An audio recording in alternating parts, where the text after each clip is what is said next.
एक मैसेज घूम रहा है कि भारत जोड़ने वाले मिस्त्री, यही शब्द है। मुझे कोई शर्म नहीं है बोलने में। जो उनको शर्म नहीं है जो लिख रहे हैं मैसेज, तो मुझे पढ़ने में क्या शर्म होगी। भारत जोड़ने वाले मिस्त्री जो है वो 24 तारीख से लेकर के 2 तारीख तक छुट्टी पे रहेंगे, क्योंकि उनको छुट्टी मनाने के लिए विदेश जाना है। यही व्हाट्सएप पे मैसेज आया होगा, हमको भी आता है। उस मैसेज का पीछे इतिहास क्या है हमको जानना पड़ेगा। जब यात्रा अनाउंसमेंट हुआ ना सर, हमारे जान पहचान के लोग जो भाजपा के नहीं है, उन लोगों का भी यही प्रश्न था, राहुल जी पैदल चलेंगे। हम बोले नहीं नहीं, प्रधानमंत्री जो 8,500 करोड़ का फ्लाइट खरीदे हैं ना, वो दे देंगे गिफ्ट में, रिटर्न गिफ्ट में देंगे, उससे चलेंगे। 12 करोड़ का जो कार खरीदे हैं ना, उस पर चला जाएगा। इस तरीके से नेताओं को लेकर के, खास करके विपक्ष के नेताओं को बदनाम किया गया है कि जो सामान्य बात है, उस सामान्य बात को भी हम भरोसा नहीं कर पाते हैं। और राहुल जी ने बहुत अच्छा जवाब दिया था कि हम कोई इकलौते नहीं हैं, इस देश में लाखों करोड़ों तपस्वी हैं जिनको हम किसान कहते हैं। और कोरोना की बात हो रही है ना, मैं कोरोना याद दिलाता हूं, यही फरीदाबाद शहर है, साइकिल चला करके बिहार के मजदूर गए, पैदल अपने बच्चों को पीठ पे बांध करके जो है मजदूर बिहार गए। तब तो जो है कोरोना नहीं याद आ रहा था। आज जब हम पैदल चले हैं कन्याकुमारी से, 100 दिन से ज्यादा चलते हुए हो गया है 3000 किलोमीटर, तब समझ में आ रहा है कि पैदल चलने का दर्द क्या होता है। ये बार बार विपक्ष के नेताओं को लेकर के ऐसा मैसेज करते हैं, जबकि अगर हम सिद्धांत की बात करें तो कांग्रेस पार्टी इस देश में 8 घंटा मजदूरों को काम करने का अधिकार होना चाहिए, इसको लेकर के कानून बनाया। सप्ताह में 2 दिन छुट्टी होनी चाहिए, सैटरडे और संडे, इसको लागू कराया। तो यात्रा में जो लोग चल रहे हैं वो छुट्टी ले रहे हैं, तो ये अमानवीय है क्या? ये अमानवीय उसको लगेगा ना जिसने कभी अपनी पारिवारिक जिम्मेवारी नहीं उठाई। कोई होता ना जिसके साथ छुट्टी बिता सकते थे तो ये सवाल नहीं बोलते। जो लोग अपने आत्ममुग्धता का शिकार होता है ना, जिसने जिंदगी में इंसान बनाया ही नहीं, क्या करेगा छुट्टी लेकर के? फुटबॉल मैच देखते हुए एक दृश्य देखे थे आप सब लोग, ग्रुप में फुटबॉल मैच देख रहे थे, एक साहब अकेले टीवी पे फुटबॉल मैच, बताइए फुटबॉल का मैच कोई अकेले देखता है? हैं? देखे थे कि नहीं देखे थे? इस बात को समझिए।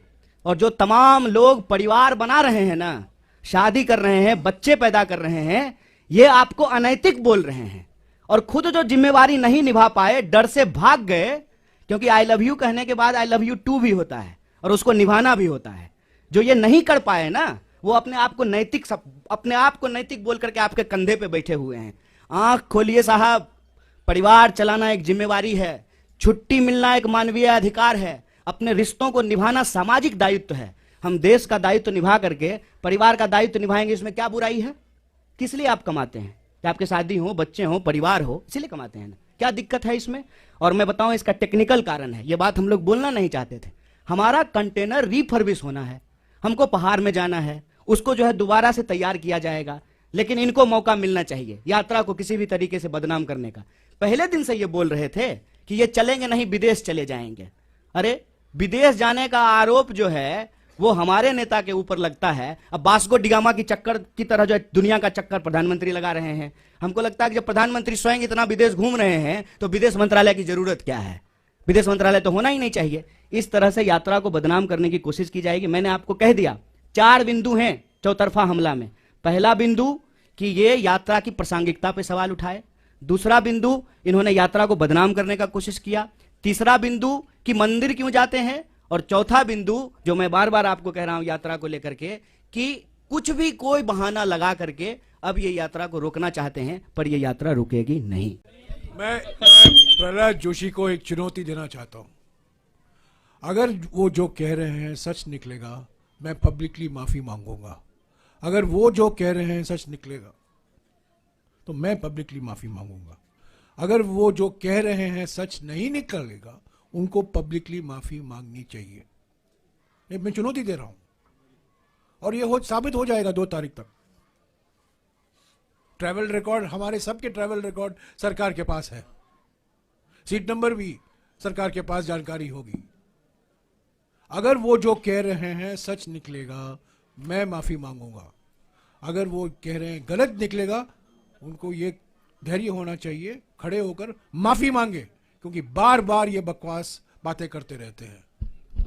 सबसे पहली बात सर, ये इसका मैं जवाब देता हूं, आप भी भूलिएगा कि कोरोना ना कांग्रेस बीजेपी नहीं है। कोरोना एक वायरस है वो सबके लिए है। ना कोरोना का कोई धर्म है, ना कोरोना का कोई राजनीतिक विचारधारा है। कोरोना के नाम पर, कोरोना का बहाना बना करके जो राजनीतिक चालबाजी की जा रही है ना, हम उस पर सवाल उठा रहे हैं। कोरोना का प्रोटोकॉल जो सरकार लाएगी उसको पहले भी फॉलो किए थे, आगे भी फॉलो करेंगे, लेकिन ये प्रोटोकॉल कब लाया जा रहा है, क्यों लाया जा रहा है, किसके लिए लाया जा रहा है, इस पे भी आंख खोल करके सवाल करेंगे। और आप भी सवाल कीजिए, हम उम्मीद करते हैं, हो सकता है कि आपको नौकरी में नहीं निकाल दिया जाए आपको, तब आप भी हमारे साथ आइएगा भारत जोड़ो यात्रा में। लेकिन यह सवाल पूछा जाए कि भाई सुबह में मास्क लगाना प्रोटोकॉल है, शाम में बाराती जब गए थे तब मास्क लगाना प्रोटोकॉल नहीं है। ये सवाल पूछने में क्या दिक्कत है? आप कहते हैं तो मैं ये सवाल मास्क लगा के पूछ लूंगा, अच्छा होगा कि मुंह भी नहीं दिखेगा। देखिए, इस पे ना रैशनल तरीके से जो है हम लोगों को समझना पड़ेगा कि रैली में कोरोना गायब हो जाता है, ठीक है, और जूम मीटिंग में कोरोना आ जाता है। इस पे आप सब लोग सवाल पूछिए। कोरोना का कोई राजनीतिक विचारधारा नहीं है, हम भी ऐसा नहीं कह रहे हैं। और कोरोना का नियम और प्रोटोकॉल साइंस के हिसाब से, पॉलिटिकल पार्टी के हिसाब से नहीं, मेडिकल साइंस के हिसाब से जो होगा उसको फॉलो करेंगे। आज सुबह से मैं मास्क पहना हूं और आज सुबह मैंने सभी भारत यात्रियों से गुजारिश की वो मास्क पहने। कल सभी लोग मास्क पहनेंगे। आज कुछ लोग, एक मिनट, आज कुछ लोग मास्क पहने क्योंकि हमारे पास 250 मास्क नहीं थे, पर मेरे पास थे तो मैंने पहना, और कल सब लोग पहनेंगे। अगर मास्क पहनना जरूरी है हम पहनेंगे, उसमें क्या है।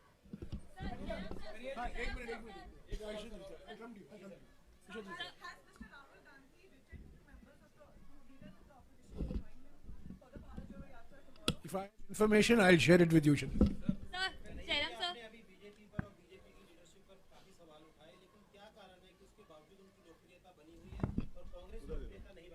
देखिए, मैंने उनके सवालों के जवाब दिए। मैं भाजपा के ऊपर अपना समय कभी नहीं बर्बाद करूंगा साहब। सवाल हम हमेशा देश की जनता के लिए उठाते हैं। रोजी का सवाल, रोजगार का सवाल, भर्ती का सवाल, किसान का सवाल, मुआवजा का सवाल, महिला सुरक्षा का सवाल, सामाजिक न्याय का सवाल, हम ये उठाते हैं सवाल। भाजपा को लेकर के जो हमने कही है ना, ये हमने उनको उनकी भाषा में जवाब दिया है। लोकप्रियता तो आपकी भी कृपा है साहब मैं इस पे बोलना नहीं चाहता हूं गए हैं, ये बड़ी चिंता की बात है। लेकिन भाजपा के एक मंत्री ने कहा है कि फिर गाना गा देंगे, कोरोना चला जाएगा, गो कोरोना गो। सुने कि नहीं?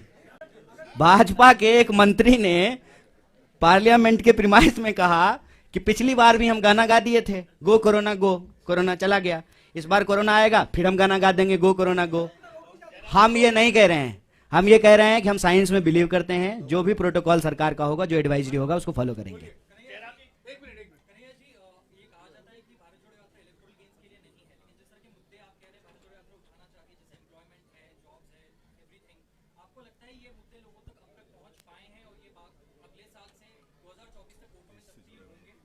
देखिए, हमारी कोशिश तो यही है कि इस देश में सकारात्मक राजनीति हो, पॉजिटिव पॉलिटिक्स हो, क्योंकि उस पॉलिटिक्स में का फायदा ये होगा कि हार जीत किसी की हो, लेकिन उससे लोगों को फायदा होगा।